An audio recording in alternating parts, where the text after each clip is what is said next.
माझे नाही डिजिटल, कार्यकर्ते जनतेचे डिजिटल.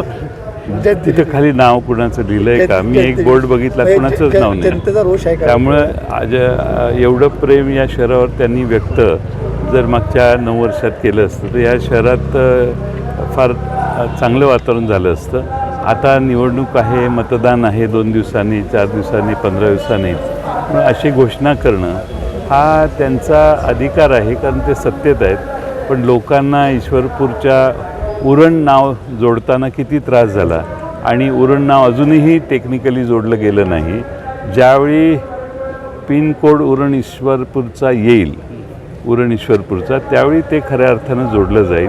पण आता निवडणूक आहे म्हणतात, अरे गॅजेट काढून सांगितले की ह्या शहराचं आता नाव उरण ईश्वरपूर. पण केंद्र सरकारच्या दप्तरी आमचं फक्त ईश्वरपूर आहे. उरणातली लोक या सर्वच प्रकाराबद्दल अतिशय नाराज आहेत. काँग्रेसनं मुंबई महापालिका स्वबळावर लढायचा निर्णय घेतलेला आहे.